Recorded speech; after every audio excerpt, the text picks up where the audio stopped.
Merci beaucoup. Donc voilà qui nous permettait d'introduire notre dernier sujet sur l'avenir du travail. Alors je ne sais pas si c'est à la santé, si on va échapper au travail, si on va revenir, voilà, je ne sais pas. On va en parler avec nos trois intervenants de notre table triangle, puisqu'elle ne peut pas être ronde, puisque vous êtes trois. Voilà. Donc, bonjour Laurence Bonjour. Galambert, bonjour Dominique Sau, bonjour Martin Latulippe. Bonjour.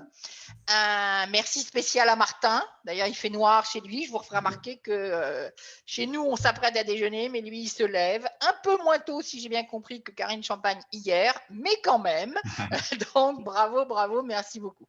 Alors, on avait décidé qu'on allait commencer par Laurence, puisque voilà, on a passé 15 mois à être pas tout à fait confiné chez nous pendant 15 mois, heureusement, mais en réalité, on a quand même révolutionné la manière de travailler. Beaucoup de personnes se sont mis à travailler de chez eux et je pense que toi, ça fait longtemps que tu travailles de chez toi. Donc peut-être que tu peux déjà réagir, nous donner des infos, nous donner ton avis sur cette nouvelle manière de travailler qui s'appelle le télétravail. Mais avec grand plaisir. Donc, oui, je m'appelle Laurence Galambert, je suis experte d'accompagnement des indépendants en B2B. Et aujourd'hui, effectivement, je vais vous parler du télétravail. Alors, quand Nathalie m'a posé la question, est-ce que tu pourrais en parler? Je me suis dit, en quoi est-ce que je suis experte dans ce domaine? Et finalement, je me rends compte que je suis même ceinture noire en télétravail parce que ça fait 10 ans que je suis en télétravail à temps plein.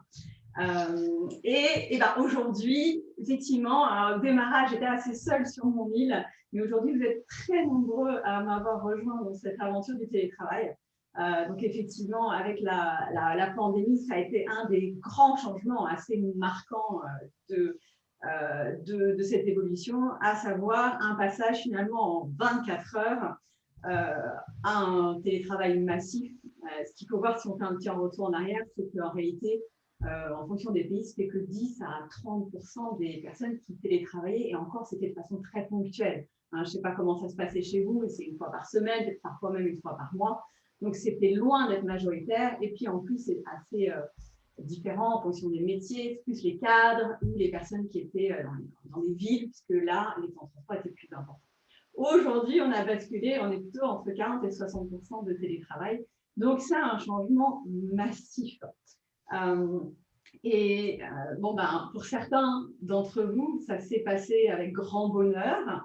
Pour moi, ça n'a rien changé ou presque, si ce n'est que j'ai mon mari qui me rejoint à temps plein, donc il y a quand même des changements significatifs. Et puis, pour certains d'entre vous, c'était peut-être plutôt dans la douleur. Et donc, on va voir un petit peu ensemble déjà. Je dirais, avec le recul, maintenant ça fait 1 an et demi que le nombre d'entre nous, on est passé à cela. Quels sont les inconvénients et les avantages qui ont découlé de ce télétravail? Et surtout, n'hésitez pas à compléter. Je vais commencer par les inconvénients. Parce qu'en réalité, on s'est rendu compte qu'il y avait un certain nombre d'inconvénients. Il y en a, 5 principaux.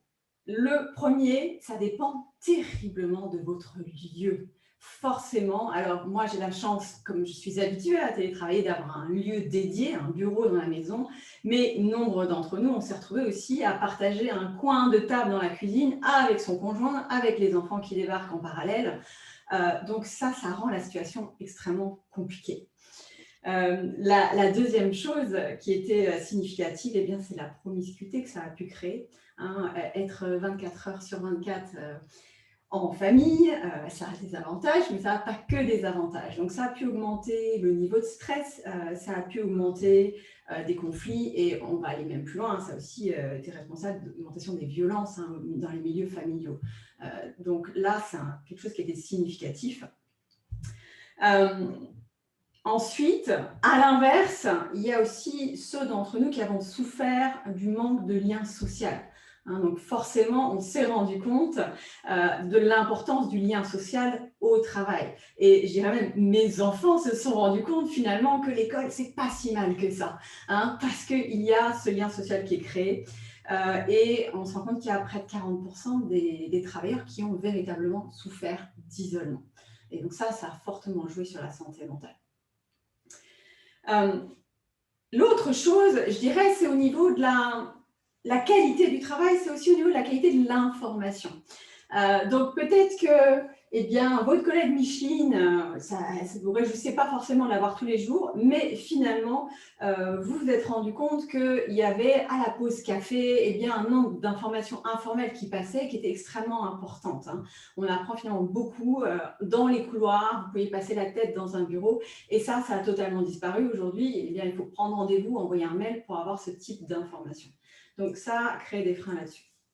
Et puis, je dirais au final, l'un des points significatifs, c'est aussi au niveau de la santé, hein, parce que le télétravail, ça a été aussi pour beaucoup d'entre nous synonyme de « je reste assis ou assise 8 à 10 heures par jour devant mon écran, sans bouger ou peu ».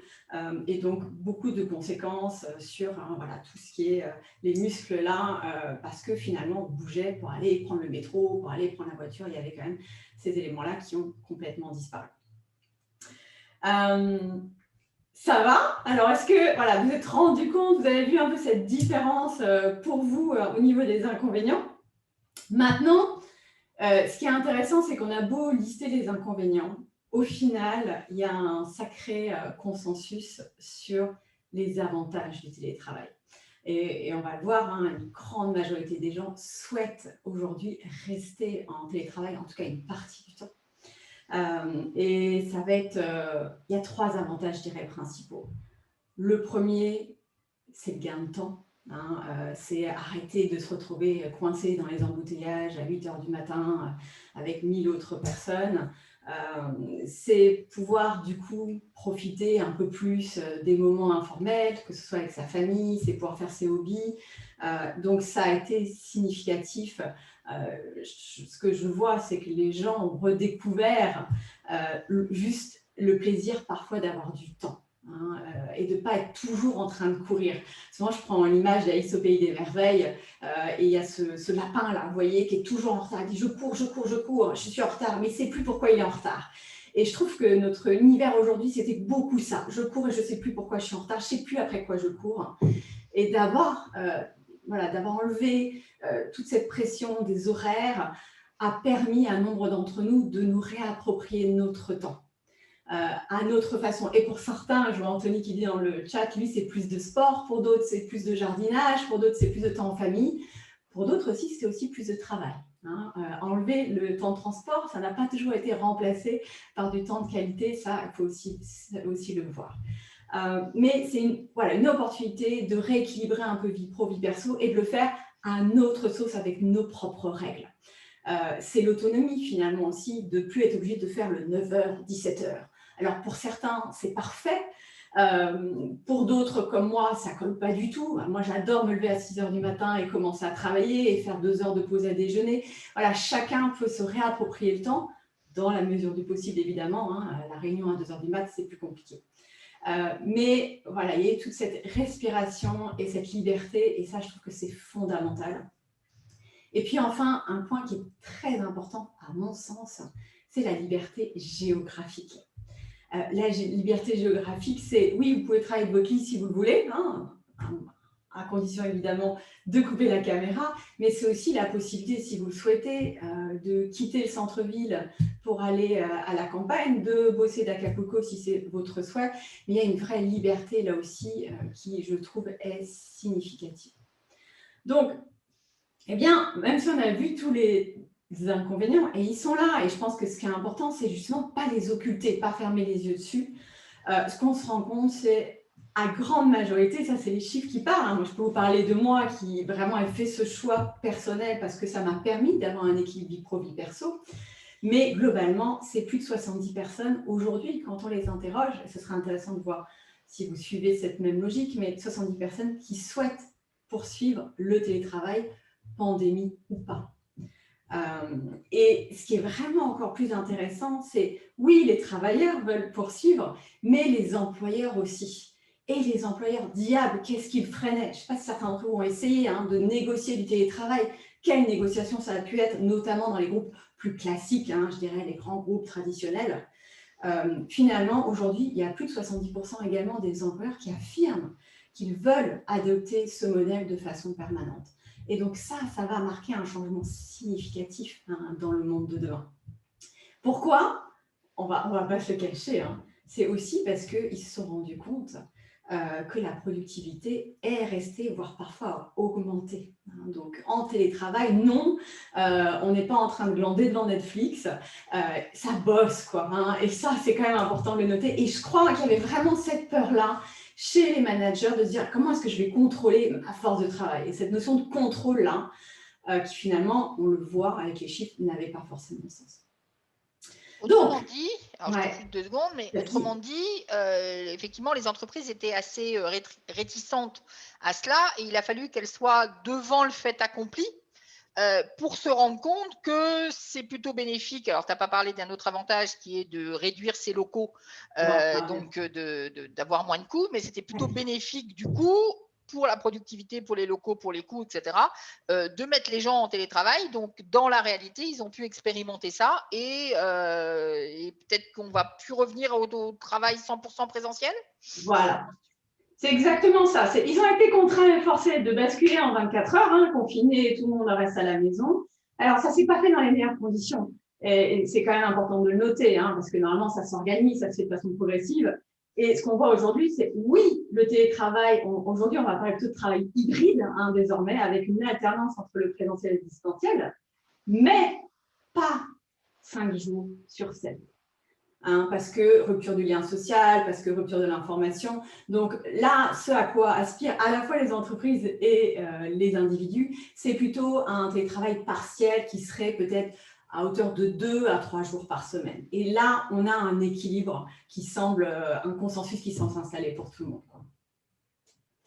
Alors, c'est intéressant. Oui, ouais. je te laisse continuer ou finir, je ne sais pas. En fait, ce qui est intéressant, c'est de voir aussi l'impact à long terme sur tout ça. Donc, il va y avoir un impact, ça va changer beaucoup de choses, hein, parce que finalement, il va y avoir 4 à 5 fois plus de temps télétravaillé. Et l'impact, il va y avoir l'impact sur la mobilité géographique qui va changer logiquement. Eh bien, je dirais la France, par exemple, qui est très centralisée aujourd'hui. On a Paris et puis le reste du monde. Donc, progressivement, les gens vont pouvoir, et on voit déjà, hein, les gens qui veulent acheter une maison, quitter la ville. Donc, ça, c'est quelque chose qui va forcément se renforcer. Il y aura un faible impact sur l'écologie en revanche. Et j'ai vu la question dans le chat. On s'est posé la question, moins de transport en voiture, est-ce que ça va réduire de façon significative les émissions de CO2? Et en réalité, finalement, il n'y a pas tant de gens qui prennent la voiture pour aller télétravailler. Tout le monde ne va pas télétravailler. Puis il y a un effet de rebond aussi avec une augmentation des consommations énergétiques chez nous, hein, à nos domiciles. Donc ça ne sera pas a priori significatif. Changement des locaux, effectivement aussi, comme tu disais Nathalie, les entreprises vont réduire la taille des locaux à en moyenne, on dit à peu près 30%, parce qu'elles n'auront plus 100% des effectifs sur le lieu de travail. Donc ça aussi, ça peut évoluer. Et les entreprises vont pouvoir, elles aussi, être amenées à éventuellement se délocaliser. Elles ne seront peut-être plus toujours au centre de la ville, comme c'est le cas aujourd'hui. Donc il va y avoir des changements à ce niveau-là. Et l'autre chose, je trouve importante quand même de noter, c'est qu'il y a une certaine inégalité, hein, sur le télétravail aussi. Toutes les catégories socio-professionnelles sont loin d'être concernées par le télétravail. En réalité, c'est plutôt les catégories socio-professionnelles supérieures, là 50% peuvent télétravailler. Mais si on voit les secteurs, je dirais les employés moins qualifiés, là on n'est plus qu'à 20%. Donc ça va aussi accentuer les inégalités de ce côté-là potentiellement. Donc, c'est peut-être effectivement quelque chose qui accentue les inégalités entre ceux qui peuvent et ceux qui ne peuvent pas. Tout à fait, mécaniquement, voilà. Okay. Alors, j'ai vu passer un petit message en disant, ouais, non, mais enfin, d'un autre côté, on est saoulé des écrans. Ouais. Alors, je trouve que c'était une très belle transition pour donner la parole à Martin, puisque quelque part, Martin, il cause beaucoup de digitalisation du travail. Ah oui, quelle belle transition de balancer dans ma cour à moi, le soulage d'écran, c'est fantastique. Alors, je suis le grand responsable. Si vous êtes saoulé des écrans, c'est moi. Voilà. Vous pouvez tous retourner, faire une terrasse, prendre une bière, manger des croissants, des petits pains, c'est fantastique. Écoute, premièrement, bravo Nathalie pour organiser ce sommet-là. Alors que tout le monde râle sur ce qui s'est passé dans les 17 derniers mois. À tort ou à raison, qu'on critique le politique les scientifiques et ainsi de suite, la gestion présentement encore du confinement, déconfinement, de se poser la question, et on fait quoi maintenant? Qu'est-ce qui nous attend? Je pense que c'est très, très important de laisser un espace Alors, pour ça. il se trouve que sur les quelques jours, enfin oui, 3 jours qu'on a eu ensemble, on a regardé l'avenir proche et on a regardé l'avenir aussi pour les 1000 prochaines années. Parce qu'on a fait ça en vraie prospective, en regardant que nous allions vivre 1000 ans. J'ai appris ça un jour. Moi, je ne sais pas, mais d'autres peut-être. Donc voilà, donc nous allions vivre 1000 ans. Donc on a aussi regardé les prospectives pour les 1000 prochaines années, mais on va aussi s'intéresser à ce qui se passe en septembre et dans les années qui viennent. Excellent, parfait.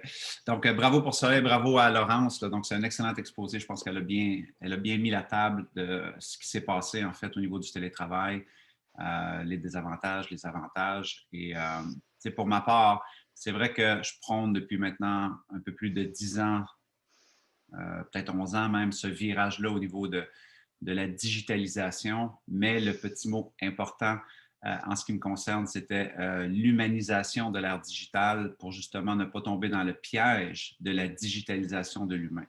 Et c'est probablement un des endroits où je suis d'accord avec tout ce que Laurence a dit. Oui, il y a une accentuation au niveau du digital, le numérique. Il y a un sondage qui a été fait la semaine passée dans le journal La Presse, ici, qui est un gros journal, ou le journal le plus important en francophonie canadienne, qui disait que justement, un peu plus de 70 des travailleurs souhaitaient garder un modèle hybride. Donc, ça veut dire tout ce que Laurence a décrit. Et juste en dessous, il y avait aussi une autre statistique assez intéressante, que 56 des travailleurs étaient prêts à quitter leur emploi si leur employeur ne démontrait pas de flexibilité à maintenir une forme hybride.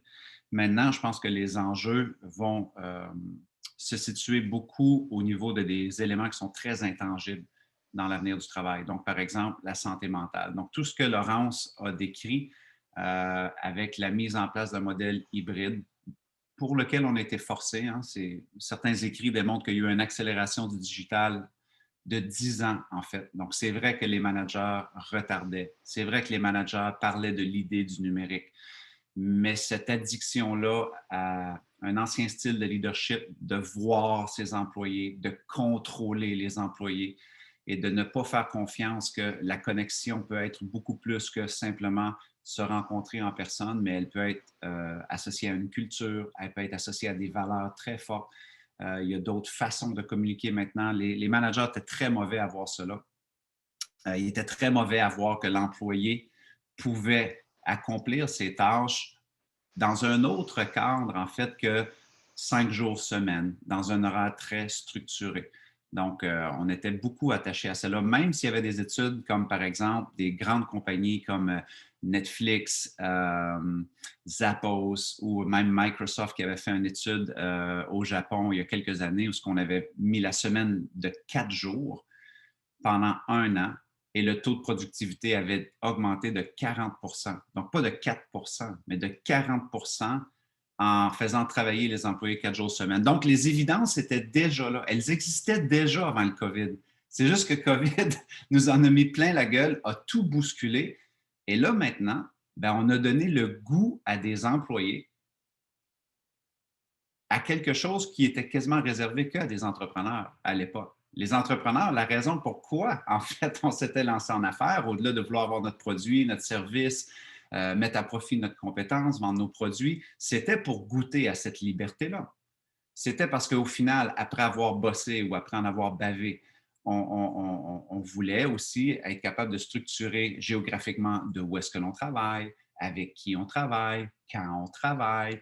On voyait un peu l'essor du digital. Mais là, maintenant, on a une masse d'employés, la masse d'employés qui ont goûté à cela et qui se disent ceci plus. Je veux plus de liberté. Et le piège, donc il y en a plusieurs, mais pour moi, ce que je vois beaucoup, c'est je crois qu'on n'a pas eu le retour du balancier au niveau des impacts du COVID, au niveau de la santé mentale. Donc, il y a plein d'écrits qui commencent à sortir, en fait, justement, de ces désavantages-là que Laurence a brossé tantôt, de des gens qui sont demeurés sédentaires à des 8, 10, 12 heures par jour devant leur écran, l'isolement, des gens qui n'ont pas eu de structure, qui ont surtravaillé, qui n'ont pas défini leur environnement de travail et qui ont été très inconfortables physiquement, qui ont eu des impacts émotionnellement. Il n'y a pas eu de paramètres qui ont été mis en place par les organisations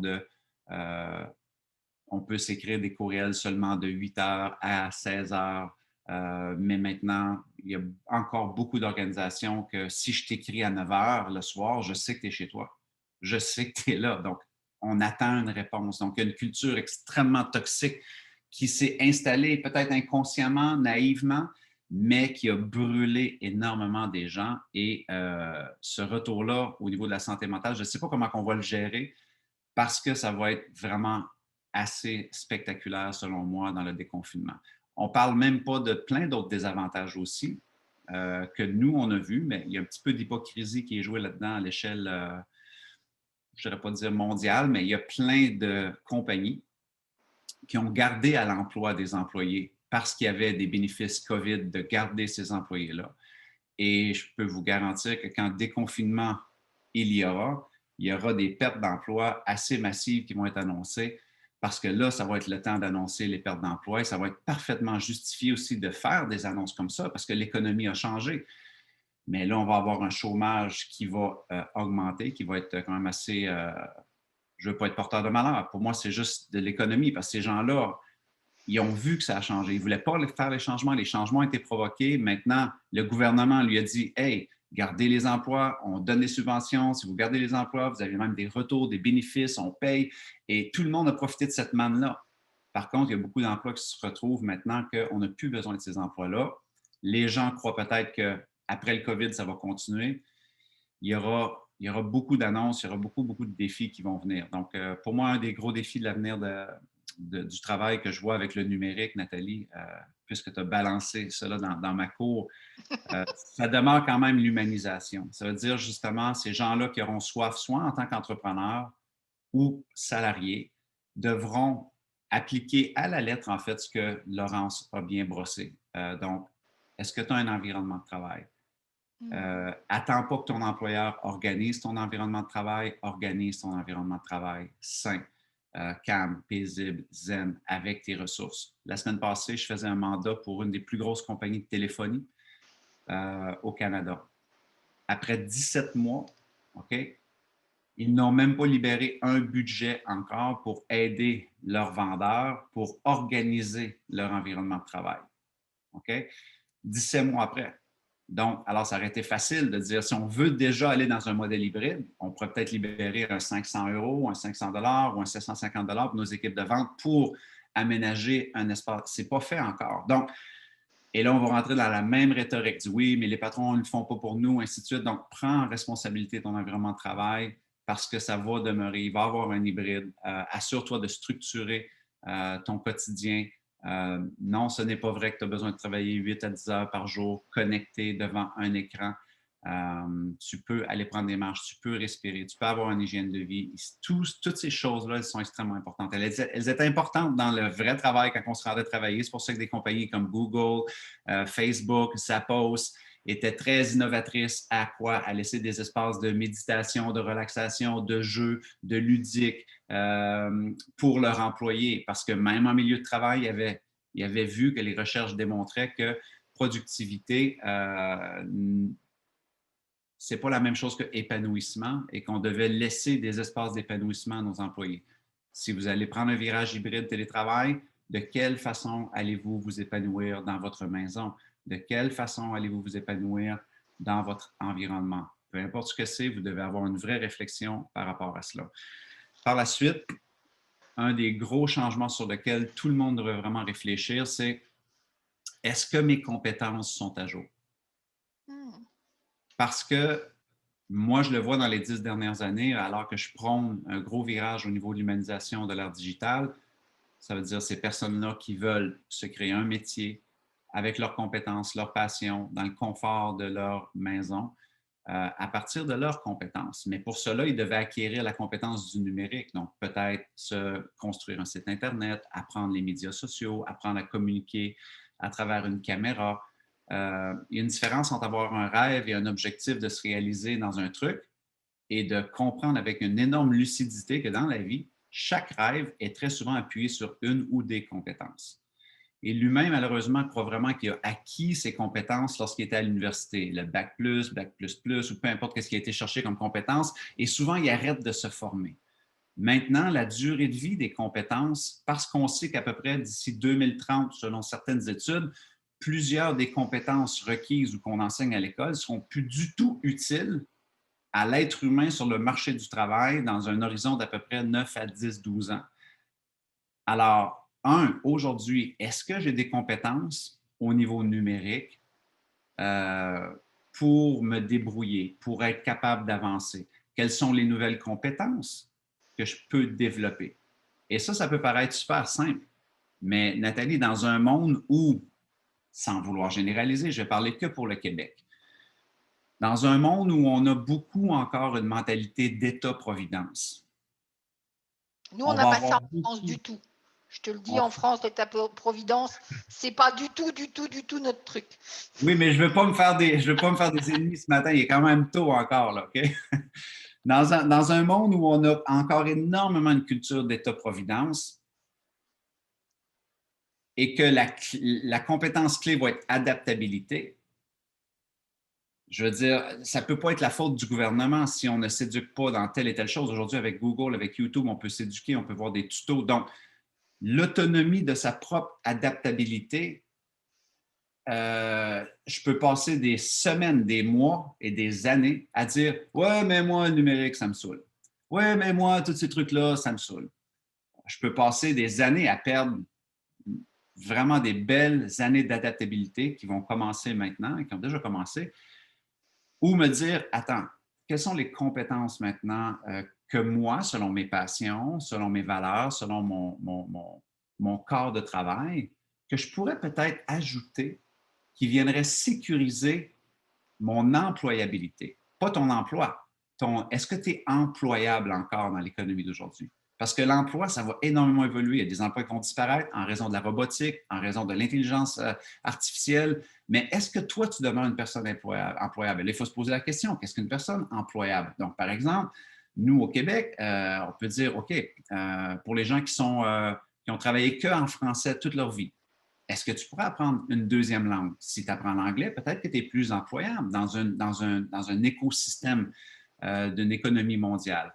Est-ce que si tu es capable de te débrouiller au niveau numérique, est-ce que si tu connais bien les logiciels comme Zoom, là maintenant on voit l'essor de des nouveaux logiciels comme Gatter qui sont encore mieux que Zoom, qui vont aller à la rencontre justement de cet hybride-là digital, où est-ce qu'on est un peu saoulé de Zoom, on est un peu saoulé de se voir en écran, est-ce qu'on peut avoir un truc plus ludique, on se rencontre et c'est un peu comme un jeu vidéo et on voit un peu notre espace de bureau et on peut parler à Steve ici et Micheline et on se voit, mais on est dans le digital. Donc, il y a des plateformes qui sont en train d'être inventées par rapport à cela. Mais si on a un mindset fixe qui se dit « Ah, moi, tout ça, je connais rien », on arrive en entrevue et on se fait poser la question, on dit hey, « Est-ce que tu es habile avec Gatter? Est-ce que tu connais ceci? » Puis tu n'as pas été rechercher cela avant.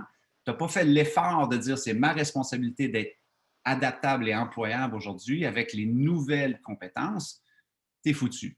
Désolé. Vraiment, tu es vraiment dans la grosse merde. Donc, c'est surtout une mise à jour de votre logiciel du mindset, selon moi. Si vous essayez de réussir dans l'économie post-COVID avec un mindset des années 90, avec un mindset des années 80, vous allez vous faire ramasser comme un train qui passe à grande vitesse.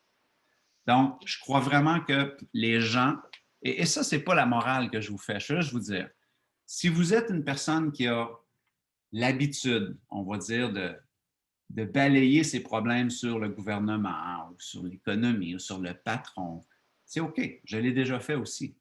C'est juste que maintenant, c'est peut-être le temps de se regarder dans le miroir, de se dire, OK, attends, les trucs vont très, très vite maintenant.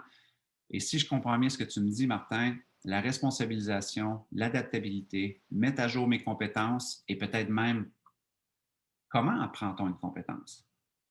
Comment je peux dédier de mon temps à apprendre des trucs plutôt que d'avoir une aversion, développer une curiosité, plutôt de me dire que je suis mauvais, de me dire, ben, au moins je m'y informe, au moins j'essaie de voir qu'est-ce qui se passe, j'essaie de faire partie un peu de ce tournant-là. Et ce sont toutes les petites choses au niveau de votre état d'esprit, de votre mindset, qui vont vous préparer peut-être à capitaliser sur cette opportunité de liberté-là que Laurence a bien décrite. Parce que oui, c'est beaucoup plus plaisant si on travaille 4 jours par semaine, si on a la liberté géographique, si on a un petit peu de travail au bureau, mais on sait qu'on peut aussi faire un peu de travail en virtuel. Donc, il y a une énorme opportunité de changer l'espace de travail, de changer peut-être un peu l'empreinte écologique, d'améliorer notre qualité de vie familiale, d'être moins dans les embouteillages. Tout ça, pour moi, ça peut être extrêmement positif. Il faut le voir comme cela. Et non, le gouvernement ne sera pas parfait. Et non, les patrons ne seront pas parfaits. Parce que ce ne sera pas facile à gérer, croyez-moi. Mais si ensemble, on comprend tous que tout le monde a de nouvelles compétences à acquérir, il faut arrêter le blâme et sur les patrons, le gouvernement ou sur les collègues et se dire, hey, OK, c'est pas facile de gérer ce qu'ils viennent de gérer là. Moi, j'ai toujours un œil très critique chez les gens qui critiquent beaucoup. Parce que croyez-moi, je n'aurais pas voulu gérer cette crise-là. Et je n'ai pas occupé des postes de leader comme les politiciens l'ont fait, mais je sais que le leadership, c'est une position extrêmement difficile. Et là, on devait prendre des décisions à la seconde, à la minute. Et chaque décision, seconde, minute, était analysée, critiquée chez des gens qui sont que spectateurs. Mais toi, tu es dans l'arène.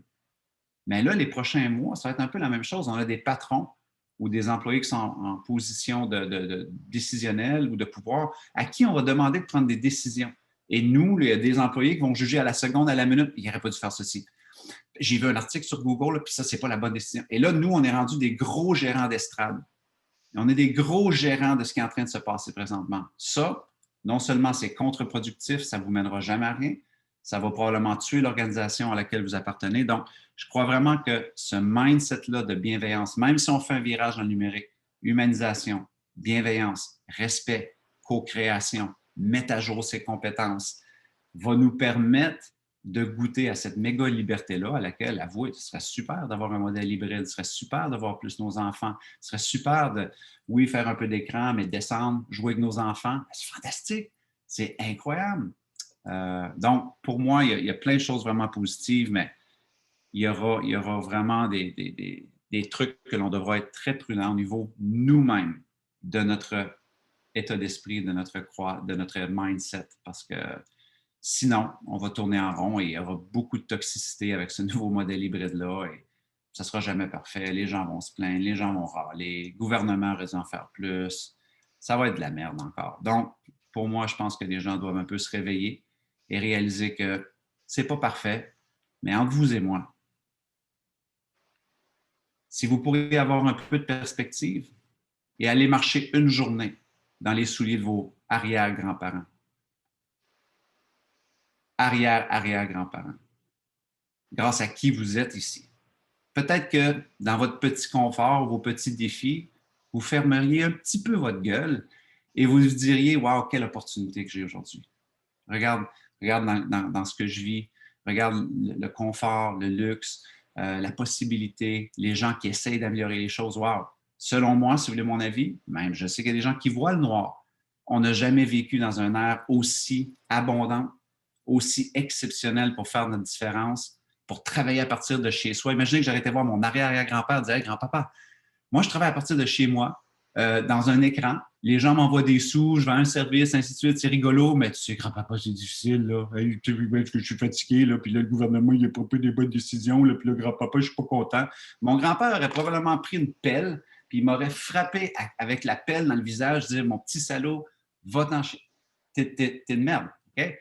Donc, à un moment donné, on manque de perspective aussi. On manque de mettre les choses en perspective, et je pense que mettez un chapeau de perspective pour les 9-12 prochains mois. Essayez de voir comment vous pouvez prendre votre place et jouer un rôle important selon votre cadre de travail, selon vos aptitudes, selon vos compétences, et soyez ouverts à en découvrir de nouvelles. Mais ne perdez jamais cette chose-là que on est dans un air juste absolument riche, abondante, rempli de possibilités pour faire notre différence. Et je suis très content, moi, de ne pas avoir à me lever et aller à la guerre, aller cultiver des terres, travailler des 16-18 heures par jour, vivre dans une extrême pauvreté comme mes arrière-grands-parents l'ont fait. Ça, c'est juste pour moi. Donc, voilà. Alors, on va donner la parole à Dominique, et puis tout à l'heure, je vais peut-être vous demander justement, c'est quoi j'allais dire les perspectives d'avenir, c'est quoi les métiers d'avenir, qu'est-ce qu'on peut faire en justement utilisant le numérique, l'humain et le reste pour imaginer qu'on va continuer, alors je ne sais pas si c'est à travailler ou à être en bonne santé, parce que le travail c'est la santé, mais enfin à faire quelque chose. Alors Dominique, justement, est-ce qu'il va encore y avoir du travail pour tout le monde demain? Quoi t'en penses? Oui. Oui, d'abord merci Nathalie pour cette organisation. Et puis moi je veux dire que je me régale parce que voilà, Laurence, Martin, c'est super intéressant de vous écouter. Et puis du coup, je me dis mais j'en ai presque la chair de poule parce que tout ça, ça donne envie de bouger et de regarder les choses en allant de l'avant.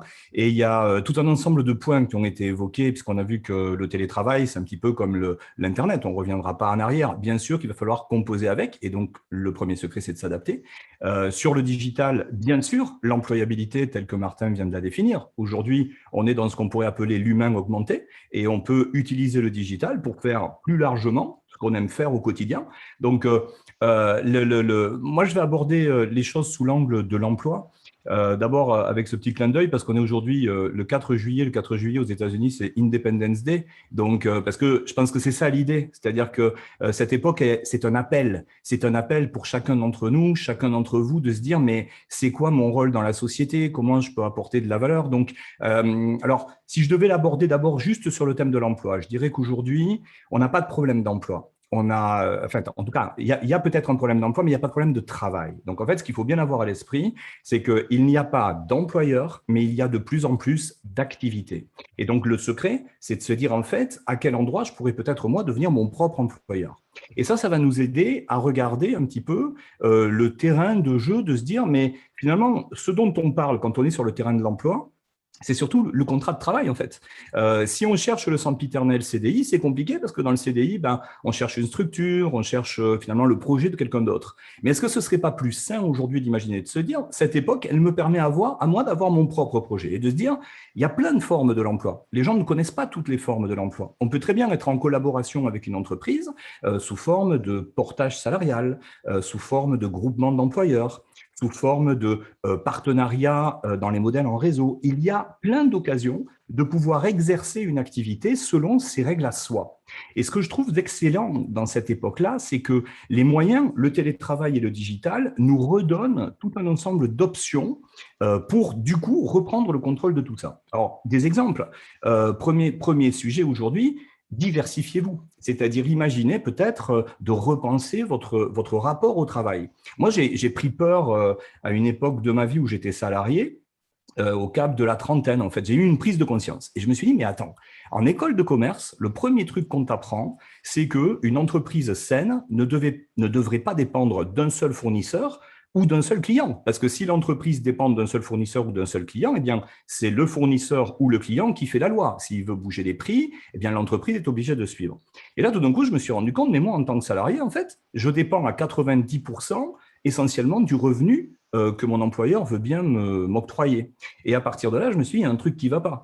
Si je veux être un individu sain, je devrais imaginer de diversifier mes possibilités de gagner de l'argent, mes sources de revenus. Et en fait, on est dans une époque aujourd'hui où vous avez ce phénomène on appelle ça la réintermédiation, la plateformisation. Les sociétés ont compris ça. Ça veut dire que de plus en plus de sociétés vont commencer à nous fournir, à nous, travailleurs, entre guillemets, des options pour collaborer avec ces sociétés grâce à des outils e-commerce, grâce à ce qu'on appelle aujourd'hui l'affiliation, grâce à toutes ces possibilités de travailler depuis chez soi, mais de créer des occasions d'apporter de la valeur à d'autres de manière élargie. Donc, sur ce premier sujet, moi, j'inviterais les gens à se dire, attends, aujourd'hui, c'est l'occasion de prendre un petit peu de recul et de me dire, au fond, je ne devrais plus trop réfléchir par rapport à qui va me donner un emploi, mais je devrais réfléchir par rapport à ce que je sais faire. Comment d'ailleurs je pourrais identifier les gens auprès desquels ce que je sais faire a de la valeur et comment peut-être je pourrais enrichir ça. Se mettre tous dans une relation de service en fait. Vous savez, on parle aujourd'hui du leader servant, du leader au service. Et moi j'aime assez cette idée parce qu'elle nous redonne à tous le pouvoir. Alors, l'idée clé, ce serait ça. Est-ce que je saurais comment diversifier mes activités? Si j'ai un rôle par rapport à à une clientèle ou même dans ma vie quotidienne, est-ce que je ne peux pas imaginer des options à côté? Récemment, je travaillais avec quelqu'un qui est photographe et qui me disait « Ouais, je voudrais bien aller sur Internet, mais tu comprends, avec le Covid, c'est compliqué. Moi, j'ai une activité, je prends des photos. » Je lui dis « Mais pourquoi tu ne mettrais pas sur ton site Internet un partenariat en place avec une société peut-être qui fait des mugs sur lesquels toi, tu pourrais proposer à tes clients de mettre la photo que toi, tu as pris, qui est la photo de la personne. Donc, la personne, on est content quand on a sa photo quelque part, et de le mettre sur un mug. » Et le gars me dit « Oui, mais ce n'est pas mon truc. » Je dis « Mais on s'en fiche. L'important, c'est que ton client, lui, il va avoir, grâce à toi, une autre possibilité d'exploiter ton travail. Plutôt que d'avoir juste la photo, il va pouvoir la mettre sur un mug et toi, tu pourrais identifier, et ça, ce serait ta valeur ajoutée, un bon professionnel qui sait travailler, par exemple, de l'objet publicitaire et de trouver cette occasion de créer de la valeur supplémentaire pour tes clients en disant, en fait, moi, je peux vous offrir plus. Non seulement je prends des photos, mais en plus, je vous donne des formats et des supports.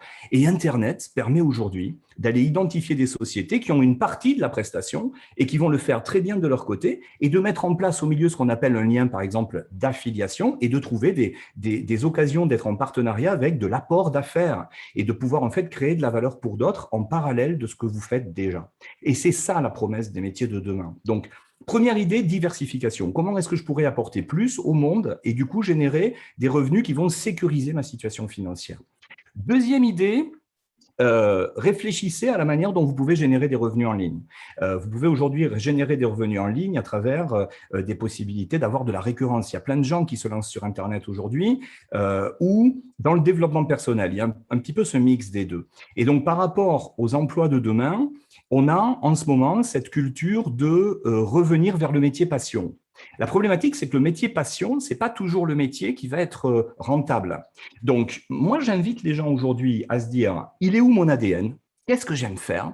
Et de bien séparer le compartiment travail, carrière, mission. En fait, je fais ce que j'aime, mais à côté, stratégie financière. Est-ce que j'ai une stratégie financière qui me permet finalement de tenir sur mes deux pieds? Et on parlait de l'État-providence tout à l'heure, de se dire au fond, je ne vais pas attendre après quelqu'un qui va me mettre de l'argent dans la poche. Je vais faire en sorte, moi, de faire ce que j'aime et de réfléchir à la manière de générer suffisamment de revenus pour que mon activité soit rentable. Donc, diversification, partenariat, collaboration. Et là, je vais peut-être regarder les gens que j'ai autour de moi et me dire, mais avec qui je pourrais collaborer? À qui je pourrais apporter de la valeur? Peut-être que moi, je suis en relation avec des gens qui sont les clients de quelqu'un d'autre, qui est quelqu'un que je connais et qui pourrait avoir envie de travailler avec ces gens-là. Et comment on pourrait créer un écosystème à haut niveau de valeur ajoutée? Donc, pour moi, l'avenir va passer d'un état d'esprit de compétition à un état d'esprit de collaboration. Et ça, c'est à chacun de montrer l'exemple en premier. Se dire, est-ce que moi, je suis quelqu'un qui donne avant de recevoir? Est-ce que finalement, vous savez, aujourd'hui, dans la culture anglo-saxonne, on est en train de parler de educa sale, notamment dans le métier de la formation. J'éduque d'abord, je vends après. Je vais expliquer d'abord aux gens la valeur ajoutée que je pourrais leur apporter. Et si ça leur plaît, alors j'ai peut-être quelque chose à leur vendre. Mais d'abord, je donne. Puis, on a ça dans tous les textes sacrés, hein, donner avant de recevoir. Et je crois que la première manière pour chacun d'entre nous de rentrer dans cet esprit d'abondance, c'est de se dire en premier, qu'est-ce que je peux donner avant de me demander qu'est-ce que je peux prendre ou qu'est-ce que je peux recevoir. Et si on applique cette mentalité au travail, à l'emploi, et qu'on regarde l'emploi, le travail comme une manière de contribuer positivement au monde et donc de créer de la valeur, alors ça vous amène sur un territoire de créativité à 360 degrés. Vous avez des gens aujourd'hui qui…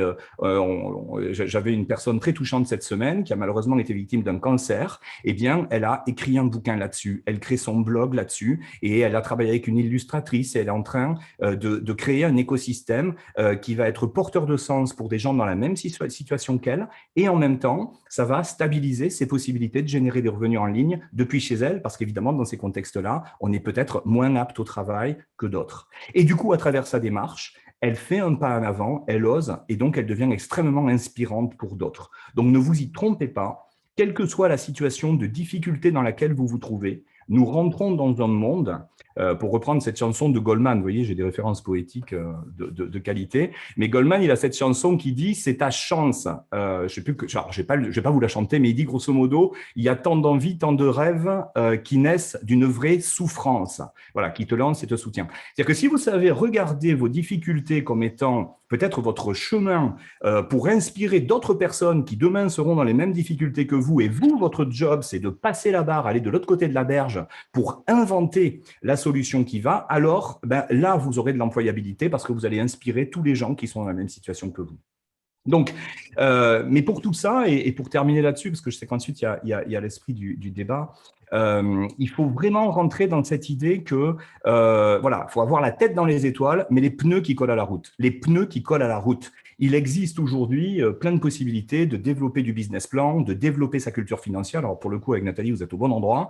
Mais moi, je vois trop de gens aujourd'hui qui rentrent très vite dans ce côté « j'aspire à vivre de ma passion », mais qui ne se rendent pas compte que cette passion, eh bien, il va falloir la sous-tendre par quelque chose de tangible, un projet professionnel, quelque chose qui fonctionne. Et souvent, on dit, vous savez, un projet qui marche, c'est 5% d'inspiration, 95% de transpiration. Donc, préparez-vous, parce que pour être au cœur de plein de modèles économiques innovants, encore une fois, e-commerce, social selling, affiliation, network marketing, vous avez plein de choses aujourd'hui qui fonctionnent en ligne, que les gens ne connaissent pas, qu'on pourrait faire à temps partiel. Mais le vrai problème aujourd'hui, ce n'est pas les modèles économiques. Le vrai problème, c'est qu'on ne trouve pas des gens suffisamment compétents aux bons endroits, voire suffisamment déterminés à payer le prix de leur succès, à payer le prix de leur transition.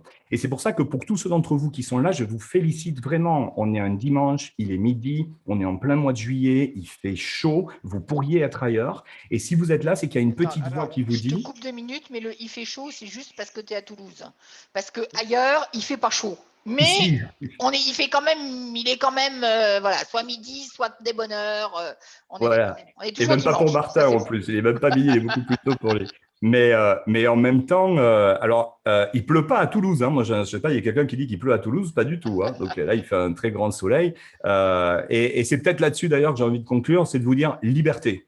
Cette époque, c'est l'époque de la liberté. C'est l'époque de l'interdépendance. Donnez-vous les moyens de choisir avec qui vous voulez collaborer. Donnez-vous les moyens de valoriser des entreprises, des partenaires avec lesquels vous vous sentez bien. Trouvez des occasions de vous passer des balles entre vous. Reprenez le contrôle de là où vous voulez vivre. Parce que pour moi, il y a un tabouret avec 3 pieds qui vont devenir la responsabilité de chacun. Le premier pied, c'est bien sûr mes activités professionnelles, à quoi je sers, c'est quoi mon projet de vie, en quoi je suis utile aux autres. Et là, vous devez vous demander comment est-ce que je peux penser mon métier et élargir pour apporter plus à mon public. Comment est-ce que je suis employable demain et le digital ouvre plein de pistes, Martin en a parlé. Deuxième idée, la finance. Réfléchissez à la manière de diversifier vos sources de revenus. Bien sûr, les revenus du patrimoine, Nathalie est souvent sur le sujet, mais maintenant, rajoutez le compartiment et devenez compétent sur la manière de développer vos revenus d'activité. Il est vital que vous puissiez développer des revenus d'activité. Des revenus qui créent de la récurrence. Je travaille une fois, je suis payé plusieurs fois. Donc, peut-être des modèles économiques basés sur de l'abonnement, etc. Et des revenus à effet de levier qui ne dépendent pas du temps que vous passez au travail, notamment le digital, qui vous permet par exemple, eh bien, à travers des vidéos, de pouvoir travailler une fois et de voir votre vidéo partir et dans 3 ans, 4 ans sur YouTube, continuer, s'il y a un modèle économique adossé, à générer des revenus. Donc, voilà, ça c'est le deuxième pilier, la stratégie financière, elle est vitale. Et le troisième pilier, c'est le style de vie. Parce que vous pouvez avoir des gens qui ont un super job, qui ont de l'argent, mais qui ont un style de vie qui ne correspond pas à leurs aspirations. Donc, en fait, ça, c'est la promesse de ces prochaines années. Voilà, pour ceux qui vivent là où il pleut, je vous le dis, vous pourriez vivre là où il fait soleil. Et vous voyez, on fait exactement le même exercice. Et moi-même, des fois, je me dis, j'ai peut-être plutôt envie d'aller vivre à la plage. Donc, je vois des gens au Sénégal là qui commentent. Donc, on est peut-être même encore mieux au Sénégal. Et ça, c'est la promesse d'aujourd'hui, le style de vie. Et donc, je le redis, et c'était la conclusion, c'est que la liberté emporte son champ de responsabilité. C'est-à-dire avec la liberté vient la responsabilité. Donc aujourd'hui, c'est le mindset, l'état d'esprit, les gens qui seront déterminés à ne pas laisser de côté ce qu'ils peuvent devenir la meilleure version de soi-même, qui fera vraiment la différence. Donc bien sûr, dev perso, démultiplication des occasions de vous éduquer, devenir employable, comment je peux servir le monde. Et à partir de là, vous allez voir que là où certains voient des obstacles, eh bien, certains d'entre vous, j'espère le plus nombreux possible, verront un horizon parce qu'à titre personnel, je n'ai jamais vu une époque avec autant d'opportunités sur la table. Et merci du coup à Nathalie d'avoir donné cette occasion à nous tous de vous partager cet enthousiasme. Alors moi, ce que je trouve toujours assez amusant, c'est que vous êtes 3, vous n'êtes pas forcément concertés avant, et en réalité, vous racontez la même chose.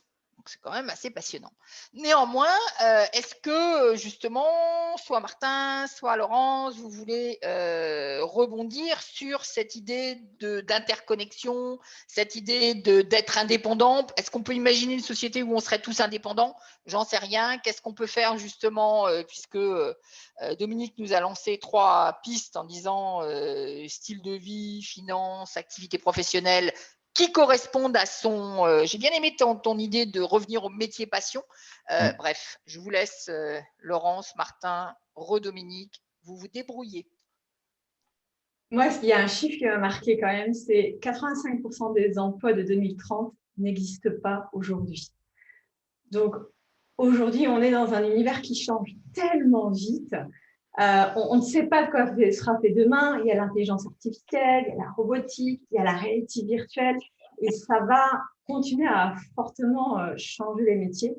Donc, je pense qu'il y a bien quelque chose, et ce que disait Martin, qui était très juste, c'est cultiver, nous, notre curiosité, notre adaptabilité et surtout apprendre à apprendre. Parce qu'effectivement, nos diplômes sont magnifiques, on peut les encadrer, mais ils deviennent obsolètes aujourd'hui au bout de 6 mois. Alors, il y a les soft skills qu'on apprend, effectivement, qui nous servent toute une vie, mais les hard skills, elles changent tous les ans aujourd'hui. Donc, apprendre à apprendre pour aller saisir ces opportunités et s'adapter à ce monde qui change effectivement de plus en plus vite. Est-ce que c'est pas un peu anxiogène comme ça de se dire que les robots ou l'intelligence artificielle va remplacer un certain nombre de métiers? On parlait effectivement des médecins, mais ça peut être aussi les avocats, ça peut être aussi les consultants en finance. Donc, une fois qu'il y a la machine qui fait le travail, moi, je fais quoi? Voilà ma question. Ouais. Martin ou Laurence ou c'est là que tout ce qui a été dit devient important. Tu sais, je veux dire, on pourrait parler de la souffrance des propriétaires d'entreprise, par exemple, par rapport à ce que tu viens de dire. Donc, tout le monde va râler contre l'intelligence artificielle ou la robotique. Mais moi, j'ai de mes clients, par exemple, qui sont dans le monde manufacturier, qui cherchent des employés, qui augmentent les salaires, qui augmentent les conditions de travail. Les gens ne veulent plus travailler. Donc, c'est une vraie réalité. Par contre, s'ils vont dire cela dans les journaux, les gens vont dire, tu es un capitaliste, et ainsi de suite, tu penses seulement à ta poche. Mais non, mais attends, je vends des contrats, c'est mon business. Donc, par exemple, un constructeur de maisons modulaires, où est-ce qu'ils font des constructions de maisons à l'intérieur, des pré-usinés qu'on appelle, des maisons pré-usinées, ben lui, s'il y a 300 employés et qu'il manque une force de travail, donc, alors que là, il sait qu'il y a un robot qui peut faire 30% du travail, les murs, et le robot, il travaille tous les jours. Le robot, il appelle pour vous dire, je suis malade, je suis fatigué, je veux une augmentation, je vais à la chasse, je vais à la pêche, il n'y a rien qui se passe. Et il est là. Par contre, la journée où l'employeur amène un robot, bien là, à ce moment-là, dans la région, ça va être le gros vilain qui a laissé aller des employés. Donc, il y a un narratif qui est extrêmement mensonger au niveau du remplacement des employés par la robotique. La réalité, c'est que tu peux te promener dans ma province. Il y a beaucoup de commerces qui est aide recherchée, emploi. Comme que Dominique l'a dit, c'est pas le modèle économique qui manque, c'est pas les emplois qui manquent.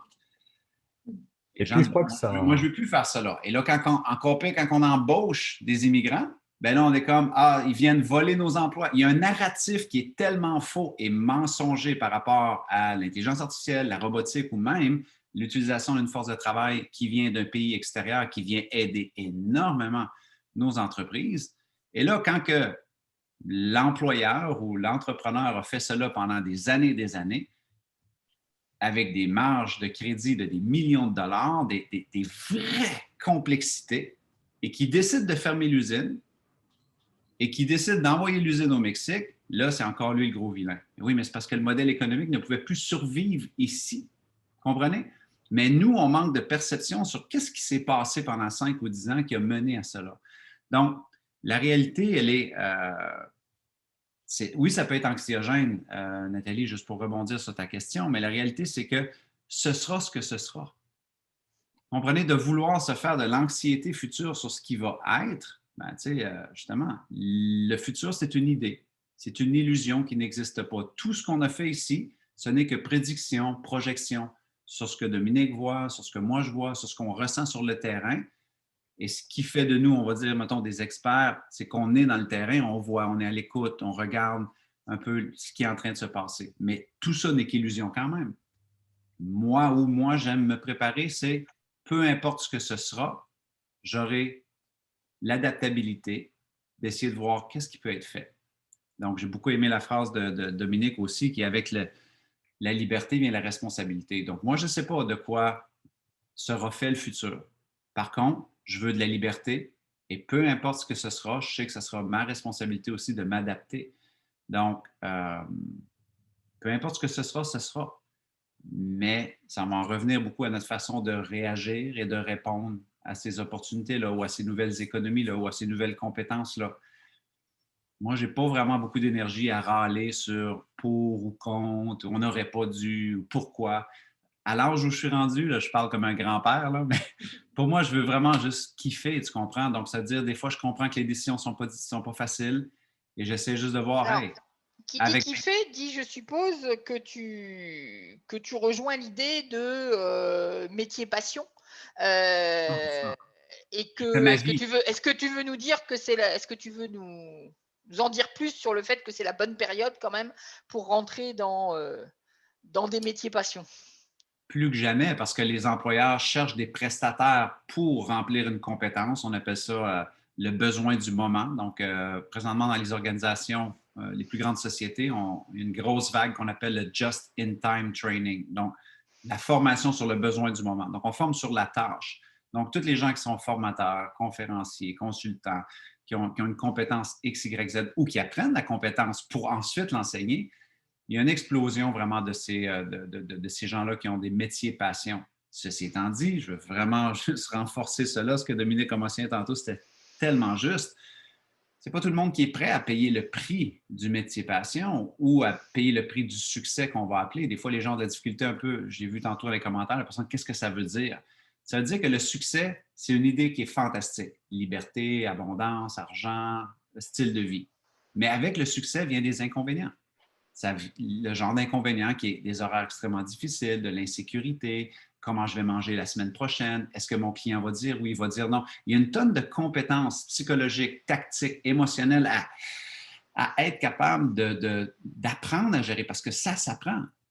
Ou les gens vont dire, ah, mais moi, je ne pourrais jamais faire ça là. Ou, encore pire, ils se bercent d'illusions d'un métier passion, mais ne viendront jamais mettre soit les efforts, la détermination ou apprendre à gérer les inconvénients. C'est pas toujours facile, le métier passion. Comme le salariat, il y a des inconvénients. En entrepreneuriat, il y a des inconvénients aussi. Là. Des fois, il y a des trucs que tu es comme si tu as des employés. Moi, je me rappelle des années, je me disais comment je vais faire manger mes employés la semaine prochaine. Les comptes étaient à sec, j'avais pas de sous, on n'avait pas de contrat, il n'y en avait pas à l'horizon. Je peux te garantir que c'est des nuits blanches.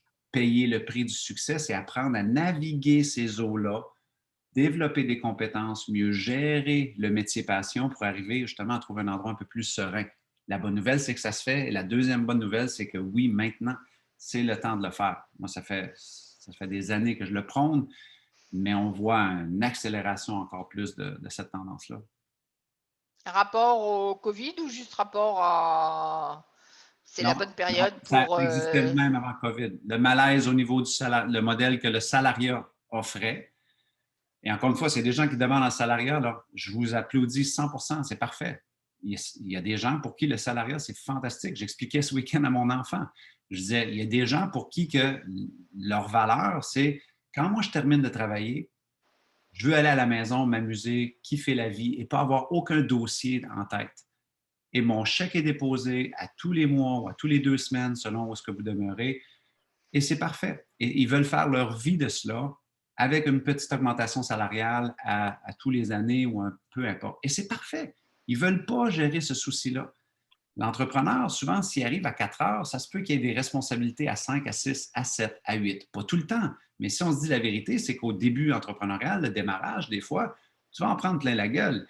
Il faut mettre un petit peu plus d'effort, comprenez, pour acquérir ces compétences-là. Et j'expliquais que ce n'est pas tout le monde qui veut faire ça, là. Et c'est OK. Il faut juste au moins mieux se connaître, bien se connaître, pour être certain de bien se positionner. Il y a plein de modèles, comme Dominique expliquait, qui peuvent te permettre de le faire à temps partiel aussi, comme le marketing de réseau, comme l'affiliation, ces trucs machins-là. Donc, ça existait avant le COVID, les gens qui n'étaient pas heureux à l'entreprise où ils travaillaient, qui ne se reconnaissaient plus avec les valeurs, qui étaient fatigués de ne pas voir leur enfant, leur époux, de faire que des vacances à tel moment. Ça ne les ressourçait plus. Maintenant, ils voient que c'est possible. Et donc, ça existait avant le COVID. C'est juste le COVID a tout accéléré. Une accélération de 10 ans sur cette prise de conscience-là. Alors Dominique, c'est toi qui as lancé le débat, qui disait qu'il fallait payer le prix de les choses, je crois, Oui. quelque chose comme ça. Alors qu'est-ce que ça veut dire? Parce que tu nous as effectivement pas dit qu'est-ce que tu mettais derrière ça, qu'est-ce que tu mets derrière toi et comment tu envisages que les choses évoluent. Est-ce qu'on va tous devenir indépendants un jour ou pas? Je ne sais pas. En fait, alors voilà, Martin a raison, il faut être extrêmement respectueux des aspirations de chacun. Moi, j'ai une lecture financière des choses, hein, c'est mon job à la base.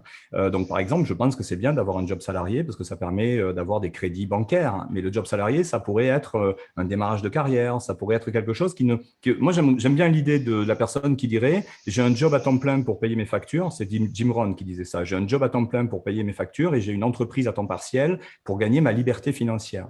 Donc, en fait, je pense que ce qui est important, c'est de se dire aujourd'hui, on rentre dans l'ère des slashers. Donc, en fait, la question, c'est comment est-ce qu'on est dans une ère de loisirs? Donc, est-ce que, tenez, petit chiffre, parce que je vois que vous aimez les chiffres, une société de start-up disait récemment, vous savez, il y a des sociétés dont le métier, c'est d'incuber des start-up. Donc, c'est des gens qui investissent dans des start-up. Eh bien, cette société-là disait que par rapport à tous les projets de start-up sur lesquels elle est en train d'intervenir, si tous les projets avancent, il y a tellement d'économies d'échelle par telle appli qui va chambouler tel secteur d'activité, qu'il y a un risque de démonter 48 millions d'emplois. Alors, sur des sociétés qui développent des startups, vous allez avoir une startup sur 20 qui va décoller. Hein. Donc, le problème, le gars disait, c'est pas tellement un problème, mais ce qui est important, c'est qu'il y a plein de sociétés qui développent des startups. Donc, chaque fois qu'il y a une idée aujourd'hui qui arrive avec la technologie, regardez par exemple Uber, qui finalement a chamboulé le métier du taxi. Et hier, pour être taxi, il fallait dépenser 100 000 euros et il fallait montrer patte blanche. Tout d'un coup, une appli est arrivée et Uber est devenu la première société de transport au monde sans posséder un seul véhicule. Donc, et du coup, avec 100 euros, globalement, je pouvais gagner ma vie avec Uber. Ce type de modèle, ce qu'on appelait l'ubérisation, mais je préfère l'idée de plateformisation, la plateformisation, elle arrive. Donc, ce qui va arriver, c'est quoi? C'est qu'on voit que dans les métiers, tu l'as dit, la finance, la comptabilité, ces gens-là qui pensaient être des métiers hyper protégés hier, ça va nous mettre tous à égalité. Moi, j'aime cette période parce qu'hier, on imaginait qu'il y avait des métiers un peu plus privilégiés que d'autres. Mais ça, c'était avant. Parce que demain, vous allez avoir un ordinateur où les gens vont rentrer des données et on aura une consultation juridique, on aura une consultation financière. Voilà, donc tous ces métiers-là à valeur ajoutée intellectuelle, il va falloir que les gens se réinventent. Et là où ça redonne du pouvoir à beaucoup de monde, c'est que ce que l'intelligence artificielle ne va jamais rattraper, c'est l'intuition, la créativité, l'entre-gens, la manière en fait de travailler son relationnel. Donc moi, je pense que, comme le disait Laurence tout à l'heure sur les soft skills, les gens ont intérêt aujourd'hui à se doter de compétences digitales, mais par contre capitaliser sur le facteur humain. Moi, j'accompagne des sociétés aujourd'hui qui sont des multinationales, mais qui ne savent pas attaquer les marchés locaux. Alors, comment elles font? Eh bien, elles vont proposer des partenariats à des gens en local qui, eux, connaissent bien leur tissu local, la culture locale. Donc, grosso modo, penser global, agir local. C'est vers là qu'ira l'emploi de demain. Donc, oui, l'intelligence artificielle va mettre tout un ensemble de métiers. Finalement, l'industrialisation a mis les métiers manuels à la benne, si je devais le schématiser. Eh bien, la digitalisation, ou en tout cas l'intelligence artificielle, va mettre un certain nombre de métiers intellectuels de côté. Donc, il faut se réinventer. Et là où ça part, c'est dans l'esprit d'entraide. Comment on peut, aussi limiter cette fracture technologique. En même temps que vous avez des nouvelles applications, des nouveaux métiers qui jaillissent, des nouvelles technologies qui jaillissent, vous avez du coup des occasions d'accompagner les gens, de les prendre par la main et de leur apprendre à utiliser tel logiciel, de leur apprendre à se familiariser avec tel aspect. Et je crois que c'est ce que fait très bien Martin dans ses travaux d'ailleurs, c'est-à-dire d'aider les gens à voir comment prendre le virage du digital et s'inventer à travers son expertise un métier en ligne. Voilà. Et ça, je pense que c'est vraiment le schéma de demain, dans lequel tout le monde a sa place. Eh bien, alors, est-ce que certains d'entre vous ont des questions pour Dominique, Martin, Laurence? Enfin, on verra qui répond. Hein. Donc, je vous rappelle, vous levez la main parce que sans quoi on ne sait plus où vous êtes perdu. Et vous posez votre question. Je vais être extrêmement méchante comme depuis le début pour dire que, voilà, on va essayer d'être le plus précis possible et le plus rapide possible pour que tout le monde puisse poser sa question. Allez, Marie, je pense que vous pouvez... tout simplement ouvrir votre micro. Voilà. Non, on rappuie, Marie. On rappuie sur l'ouverture du micro, sans quoi ça ne va pas marcher. Bon, alors, Marie ou Claire? Oui, oui bonjour. Je voulais déjà vous remercier pour tous les 3 jours là, qui viennent de passer et pour les intervenants. Et en fait, j'avais une question qui était très simple. On a beaucoup discuté du travail, mais je trouve qu'il y a un côté qui a été... qui n'a pas forcément été traité, c'est est-ce qu'aussi on peut continuer à se développer, je parle de l'Occident, tel qu'on est aujourd'hui, en omettant aussi qu'il y a énormément de pays émergents, notamment en Afrique, qui ont besoin de s'épanouir et de s'ouvrir et qui tendent à le faire parce que la population est prête à le faire parce qu'aujourd'hui, justement, avec l'outil d'Internet, ils sont aussi beaucoup à suivre d'ailleurs ces interventions dans beaucoup de pays. Et le problème aujourd'hui, c'est que est-ce qu'aussi on n'a pas un rôle à jouer? Parce que ce n'est pas sur le plan étatique que ça va se faire, mais je pense que c'est sur le plan humain. Et que est-ce qu'on peut réellement, et on le voit aujourd'hui avec toutes les problématiques que ça peut poser, continuer aussi à avancer, certains à avancer à 200 km et d'autres continuer à avancer à 50 km/h, alors que justement, leur envie intérieure de ces populations-là, elle est pleine et que c'est un potentiel énorme. Et c'est un potentiel d'ailleurs qui vient s'exprimer en Occident. Comment faire justement pour essayer de trouver, est-ce qu'on n'a pas un rôle à jouer dans cela? Donc, quand on est effectivement qu'on parle de numérique, c'est vrai qu'il y a un truc qu'on n'a pas traité, c'est la fracture numérique. C'est qu'effectivement, tout le monde n'a pas tout à fait accès de la même façon à ce qu'on est en train de faire aujourd'hui. Dominique, qui a levé la main, c'est vachement bien. Qu'est-ce que tu voulais dire? Ouais, 2 choses là-dessus, parce que c'est extrêmement important et vous avez tout à fait raison de le souligner. 2 choses, du vécu et un chiffre. Je vais commencer par le chiffre. Alors, je ne les ai pas vérifiés, ces chiffres-là, mais vu la source d'où je les tiens, je pense qu'ils sont vrais. En tout cas, vous allez comprendre la philosophie qu'il y a derrière. Je crois que vous avez un site internet qui s'appelle Coursera, et ce chiffre-là est en train de mettre en digital des cours de Harvard, d'HEC, etc. Et là où il y avait des promos de Harvard de quelques centaines d'étudiants qui avaient leur diplôme de Harvard chaque année, on s'est rendu compte qu'en fait, ils ont mis les cours en ligne, et donc il y a des centaines de milliers de personnes qui peuvent consulter ces cours sur ce type de plateforme. Alors bien sûr, sur les centaines de milliers de personnes, on est tous bien placés pour le savoir, quand vous avez des gens qui consultent des cours en ligne, il y en a beaucoup qui s'inscrivent, peu qui les suivent.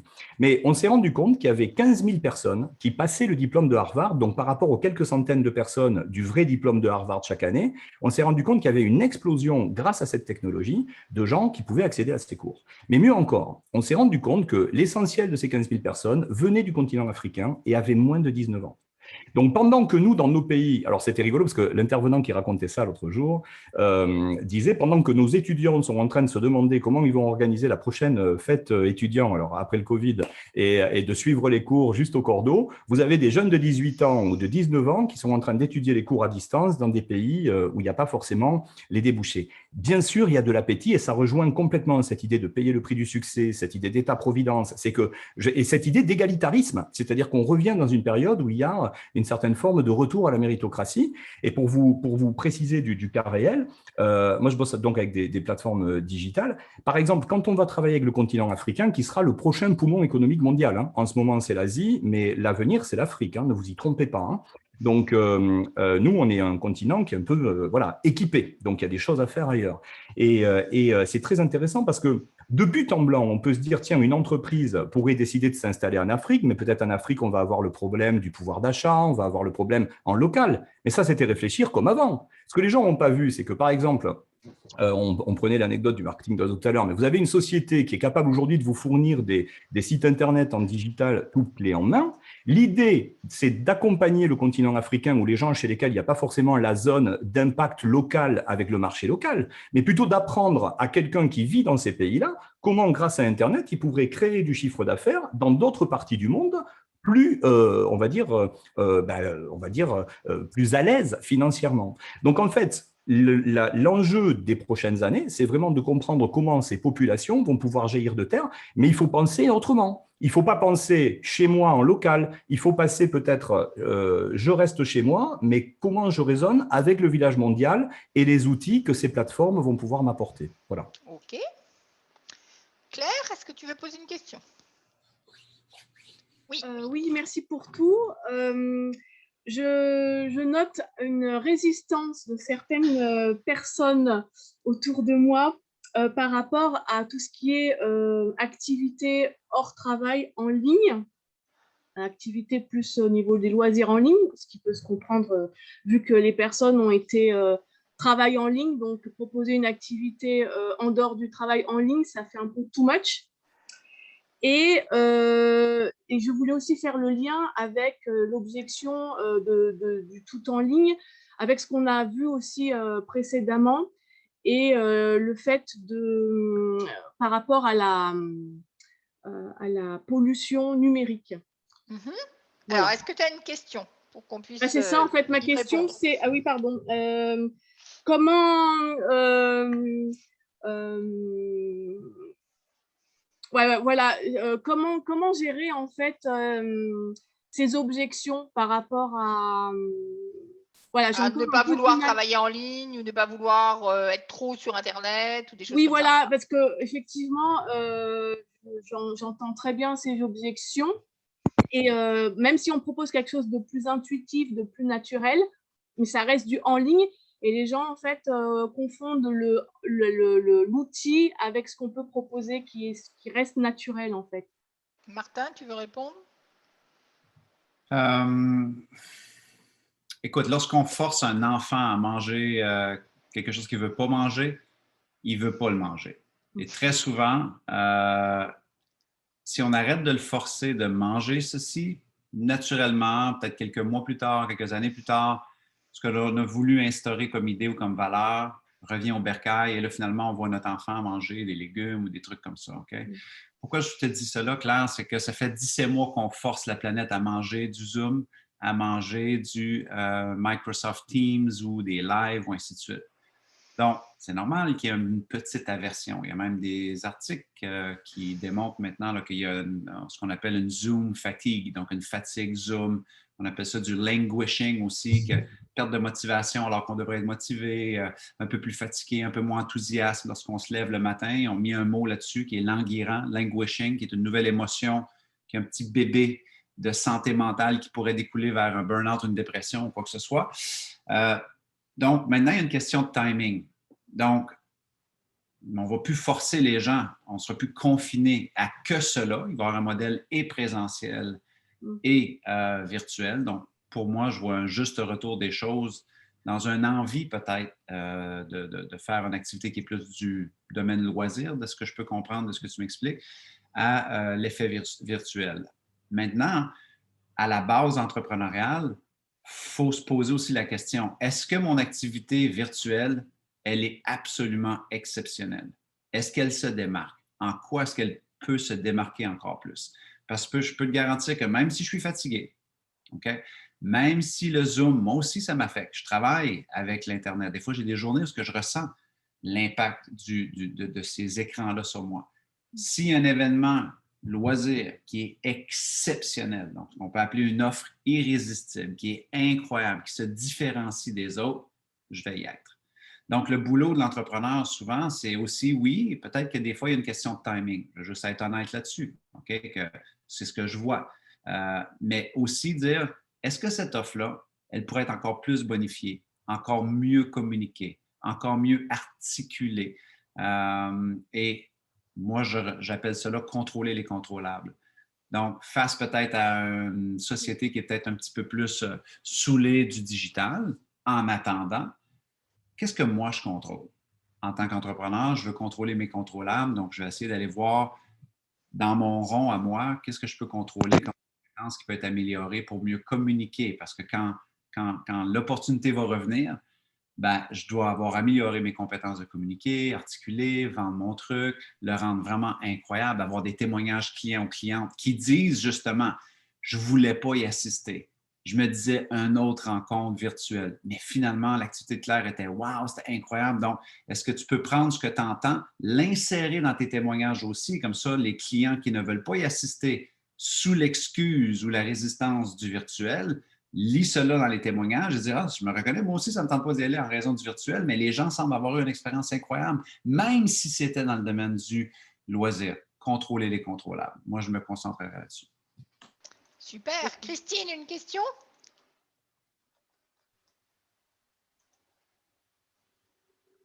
Alors, il faut ouvrir le micro, Christine, sans qu'on ne va pas y arriver. Voilà, c'est bon. Bonjour. Bonjour. J'ai une question plus particulièrement à Martin, mais qui rejoint quand même ce qui a été dit par Dominique et Laurence. On évoquait le travail hybride et aussi, bien sûr, la diversification au niveau financier. Hein. On peut se former avec Nathalie, j'en suis plus que convaincue. Allez, on va à la question. Ma question, c'est, on n'a pas du tout évoqué dans l'hybride aussi le côté au travail et notamment le flex office. Et moi, ma question, c'est est-ce que tu as un tips ou un petit truc pour, puisque ce n'est pas quelque chose qui est dans notre périmètre vraiment, la maison c'est notre périmètre, mais l'entreprise c'est moins notre périmètre, comment on peut s'adapter et le vivre bien?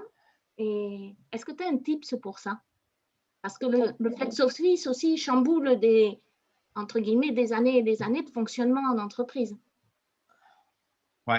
Ben écoute, j'irai un peu dans la lignée de ce que Laurence a touché tantôt et ce que j'ai effleuré, qui est la question de l'épanouissement. Donc, ça veut dire que l'environnement dans lequel on travaille est important. Il y a plein d'études. Donc, si c'est chaotique, si c'est le bordel, si c'est pas propre, c'est très congestionné, automatiquement, ça l'affecte au niveau émotionnel, au niveau psychologique, au niveau de la clarté des idées. Moi, j'ai plein de petites choses que vous ne voyez pas devant moi, OK, mais que ce soit aussi simple que, par exemple, j'ai des petites huiles essentielles où quand j'arrive à mon poste de travail, vous m'avez peut-être vu au début du jour, j'en ai mis dans mes mains, j'ai respiré mes mains. Laurence, qu'on travaille ensemble, Nathalie, des fois, on me voit faire ça dans mes coachings juste pour me réénergiser. J'ai des rituels qu'après tant d'heures de coaching ou tant d'heures d'intervention, je déconnecte, je m'impose d'aller prendre un retrait psychologique. Donc, je vais aller marcher pendant 15-20 minutes, m'étirer, prendre de l'air à l'extérieur. J'ai toutes sortes de petits ancrages qui me rappellent de me déconnecter pour reconnecter. Et là, je ne fais pas juste allusion au virtuel. Me déconnecter, oui, du virtuel me permet de me reconnecter. Et après que j'ai été déconnecté, que je me suis reconnecté, là, je peux aller me reconnecter vraiment virtuellement. Donc, c'est vraiment important de ne pas y aller au hasard et de dire, ah, ben, je dois bosser et je le sens, je suis créatif et je bosse, mais de s'imposer quelques petits rituels, de s'imposer quelques petits éléments, peut-être travailler devant une fenêtre aussi, donc au niveau de la luminosité. Il y a toutes sortes de petits trucs qui existent. S'assurer d'avoir une bonne chaise pour être confortable. Donc, je ne sais pas si ta question est un nouveau du registre des tips, justement, de comment s'adapter à cela. Il existe plein de trucs sur Internet vraiment fascinants, mais je pense que d'abord, avant tout, il faut comprendre que d'avoir de la discipline personnelle pour garder un espace d'épanouissement dans son nouvel environnement hybride, la discipline, c'est l'amour de soi. Donc, la discipline, c'est pas « Ah, c'est difficile, je dois faire ceci, je dois faire cela, ah, je dois encore prendre une pause. » Non, la discipline de s'imposer un peu une petite structure d'épanouissement, de pause psychologique, de ressourcement émotionnel, c'est de l'amour de soi, point final. Donc, moi, c'est ma façon de le voir. Alors, comme je suis assez respectueuse du temps et que le temps file, moi, je vais remercier Martin, je vais remercier Dominique. Je vais proposer à Laurence le mot de la fin, qui va boucler d'ailleurs sur une question que j'ai vu paraître dans le chat en disant, bon, peut-être qu'on va aller vers une 4e vague, peut-être que si ce n'est pas celle-là, ça sera un autre moment, on pourrait se retrouver à de nouveau confinés, etc. Et peut-être, Laurence, ben voilà, si c'était qu'est-ce qu'on fait maintenant pour préparer éventuellement cette perspective, si tant est qu'on ait peur de cette perspective. Allez, ça sera notre mot de la fin. Et après, je conclurai le sommet en global. Moi, je dirais qu'effectivement, l'avenir, demain, on ne sait pas ce qui nous attend. Et je vais reprendre les mots de Martin, mais contrôler les contrôlables. Ça veut dire mettre notre énergie, notre état d'esprit sur ce qui nous appartient. Et là, on peut effectivement cultiver notre lieu de vie, cultiver notre état d'esprit pour profiter de la nature et reconnecter dès qu'on peut, quand on peut. Et c'est aussi laisser la partie qu'on ne peut pas contrôler et pas mettre autant d'énergie, de stress sur cette partie-là qui ne nous appartient. Donc, merci. C'est un joli mot de la fin pour cette table ronde ou cette table triangle sur le travail. Merci à Dominique, merci Martin, merci Laurent.